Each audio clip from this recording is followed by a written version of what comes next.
pagi semua.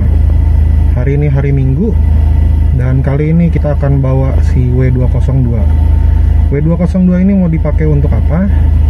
Kita mau bawa untuk uji emisi.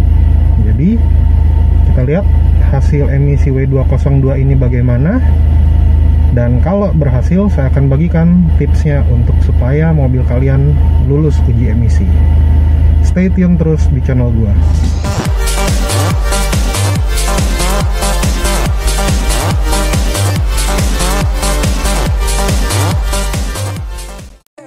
Jadi pengetesan emisi ini sebetulnya udah dilakukan cukup lama ya, yaitu November tahun lalu. Tapi gue memutuskan untuk membahasnya sekarang karena ada beberapa temen yang kena charge sekitar 7.000 per jam kalau mobilnya belum tes emisi. Nah, di mana lokasi tes emisinya? Saya tes emisi di SPBU Shell Jalan Raya Serpong. Usahakan untuk tes emisi itu pagi-pagi karena udaranya masih dingin, jadi hitungannya volume udara yang masuk ke mesin bisa lebih banyak.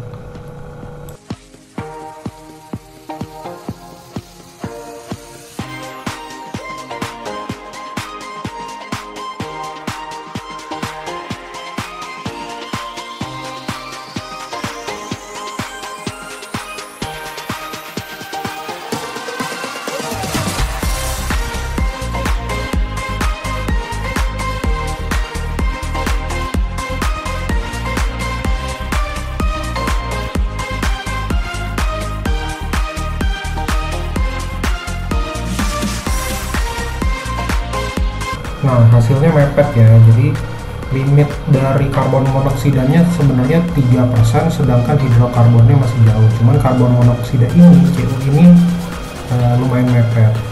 Jadi apa artinya? Artinya adalah mobil ini dalam kondisi pembakaran yang rich. Berarti terlalu banyak BBM dan terlalu sedikit udara yang masuk. Nah, meski mobil saya lolos tes emisi gitu ya, cuman jujur saya nggak puas dengan hasilnya. Jadi saya melakukan pengecekan dan ternyata saya menemukan bahwa ada selang vakum di mobil ini yang rembes gitu. Jadi kalau di Mercy itu setelah mass airflow ada sambungan sebelum masuk ke throttle body. Nah, sambungan ini yang rentan patah, pecah gitu ya, dan solusinya adalah ditambal dengan menggunakan lem gasket. Nah, saya pakai Renzo Seal untuk menyegel bagian ini supaya tidak ada udara yang bocor ke dalam mesin gitu. Jadi ini yang bikin kondisi mobil rich. Dan setelah saya memperbaiki bagian ini, konsumsi BBM saya menjadi lebih baik di angka kira-kira 7,5 sampai 8,5 km. Sampai 9 juga bisa gitu kalau perjalanannya agak jauh gitu dan gak macet-macetan. Jadi saya berharap di akhir tahun ini saya bisa tes emisi lagi, karena yang lama itu meskipun hasilnya kurang bagus tetap aja gitu lulus ya kan. Dan semoga ada perbaikan dari hasil tes emisinya. Nah, sedangkan kalau misalnya kita lihat hasil tes dari BMW yang ini, itu kelihatan banget bahwa mobilnya running lean. Jadi kebalikan dengan Mercy yang running rich. Kelihatan running lean karena CO-nya rendah, hidrokarbonnya rendah, tapi oksigennya tinggi. Dan waktu mobil saya bawa ke bengkel electrical, di sana di scan ditemukan bahwa memang setelan CO-nya itu ke arah lean. Jadi memang mobilnya irit.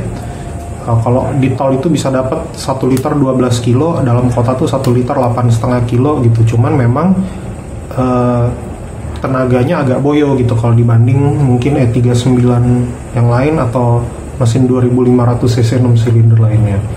Nah, sekarang mungkin teman-teman nanya, oke, apa aja tips supaya mobil bisa lulus emisi bang? Oke, yang pertama, pastikan setelan karbu atau mass airflow di mobil-mobil injeksi itu dalam kondisi bagus. Mass airflow, baru fuel pressure regulator, fuel filter, injektor semua harus dalam kondisi bagus. Pokoknya kalau mobil teman-teman dirasa sangat boros, melebihi boros teman-teman dengan mobil serupa, teman-teman lain gitu ya, itu hampir pasti tes emisinya nggak lulus. Yang kedua adalah usahakan ganti oli sebelum tes emisi. Oli itu meskipun nggak terlalu kelihatan ya, tapi berpengaruh sekali pada lulus tidaknya tes emisi. Oli yang kondisinya kotor itu besar kemungkinan merusak hasil tes emisi, sedangkan oli yang bersih itu sangat membantu untuk supaya lulus tes emisi. Dan saran yang ketiga adalah jangan pernah lepas termostat. Termostat itu pengaruh banget pada irit tidaknya sebuah mobil dan mempengaruhi hasil tes emisi. Jadi di W202 lama saya itu termostatnya pakai 71 derajat dan hasilnya adalah konsumsi BBM tuh kurang lebih ya cuman 7-8 km per liter, padahal mobilnya manual. Sedangkan di W202 saya yang sekarang saya pakai termostat 87 derajat dan kira-kira konsumsi bahan bakarnya ada di 7,5-8,5 km per liter. Jadi dari situ aja kelihatan bahwa hasilnya pasti beda gitu. Yang mobil sekarang udah pasti hasil tes emisinya akan lebih bagus daripada mobil yang sebelumnya. Oke teman-teman, untuk vlog hari ini mungkin segitu aja. Semoga informasi yang saya berikan di vlog ini dapat membantu teman-teman semua. Jangan lupa like dan subscribe video saya. Sampai ketemu lagi di vlog selanjutnya.